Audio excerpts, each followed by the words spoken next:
Hello, guys. Let me hope you're good and fine. This is your girl Shamsa, the hunter, the thinker, and the humble girl. It's been a long time. Turacyari gutegura ibintu bishyashya twababwiye vuba cyane mu gihe kitageze ku cyumweru. Turabibazanira kandi ndabizi neza muzabyenjoying. Nkuko nabibabwiye nyine murabyibuka turimo twabyita gute, turi kuri set, turi kubitegura, turi gukora ama video n'ibindi byinshi tubateguriye.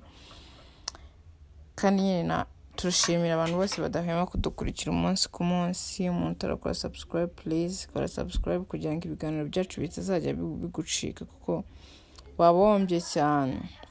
Hanyuma ikintu uyu munsi turashaka kubabwira kantu gatoya. Abantu bamwe baradusabye ati tureba channel yanyu, ariko tuza mu Rwanda nyine tukabikaba byatugora kuba twabona hotel tubamo, kandi nyine icyo tubereyeho no gufasha abanyarwanda n'abafana bacu n'abakunzi bacu.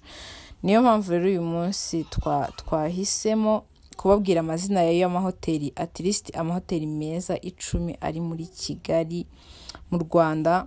Hanyuma nyine kugira ngo umuntu ajye yifuza kuba yazamo hano mu Rwanda abe yamenya aho aruhukira. Uyu munsi turayababwira, and then ejo tuzabaha amafoto ya buri hoteli cyangwa se ku mugoroba. Ikintu cyihutirwa no kuyababwira kuko nyine kujya inbox ngo ubwire buri muntu biragoye, ariko no kubabwira amazina yazo uko ari 10, at least 10 nziza.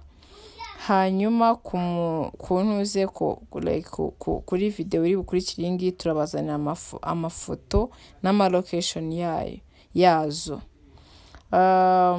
Hoteli ya mbere umuntu yasohokeramo n'ubwo isa nihenze, ariko abantu benshi bava hanze ntago bapfa kubura amafaranga y'ama hotels, kuko nyine turabizi twese ifungo baba baririho, Hanyuma nyine hari Radisson Blu Hotel. Ni ya fresh cyane, abantu nyine bakeneye gusohoka. Abantu n'abasohoka ariko nta kibazo, cyangwa abantu bavuye hanze bakeneye kuruhukiramo. Hari indi hotel bita The Retreat Kigali. Iyo nayo ni nziza, umuntu ukeneye gusohoka yayisohokeramo. N'umuntu ukeneye kuyiruhukiramo aturutse from different country yaza akayibamo, kuko ni nziza kandi ibintu byaho nyine ni bya fresh. Kuko nyine ngewe nagiye gutoranya izi ngizi 10, nzi neza ko ari hoteli nziza umuntu yajyamo akazanasubirayo. Hari indi ni nka Lodge, ariko nayo ni hoteli yitwa Virunga Lodge. Ni nziza cyane, umuntu waba ukeneye nyine kuruhuka, cyangwa se umuntu waba uvuye hanze akaba akeneye nyine kujya muri hoteli yayijyamo. Hari n'indi bita bayita 5 Volcano Boutique Hotel. Iyo hoteli nayo ni nziza.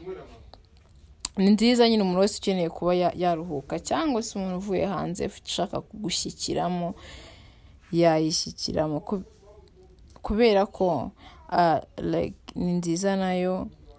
As I said, ndaza kubaha more details in the next video. Handi hotel yitwa Sabyinyo Silverback Lodge. Ni nziza, ni y'abasirimu bagira isuku. Nyine nayigushimira we umuntu waba ukeneye nyine kuba wajya muri hotel. You hear from different country, uje mu Rwanda ntabwo wenda ushaka kutujya muri famille, cyangwa se na famille ifite naho uje gutembera, cyangwa se nawe wo mu Rwanda ukeneye kuruhuka gutembera, wajya muri 5 Volcano Boutique Hotel kuko ni nziza. Hari indi bita Magash Camp by Wilderness Safaris. Nayo ni hoteli nziza umuntu yasohokeramo kandi you love it. Indi rero bayita One and Only Gorilla Nest. One and Only Gorilla's Nest. Ni hotel nziza kandi ukanasura ni byiza bikikije. Ntago ndi bubahe more details nonaha ndaza kubabwira ibyiza byazo, amafoto yazo, locations in the next video. Ndaza kubaha more information. Indi ya nyuma yitwa Singita Kwitonda Lodge and Kataza House. Nyemerwa yitwa Kataza House, ubwo nyine bayihinduriye izina, yitwa Singita Kwitonda Lodge and Kataza House. Izo nyine ni hotels 10 umuntu yasohokeraho, aho yasohokera ari mu Rwanda kandi akanezerwa, akabona serivisi nziza.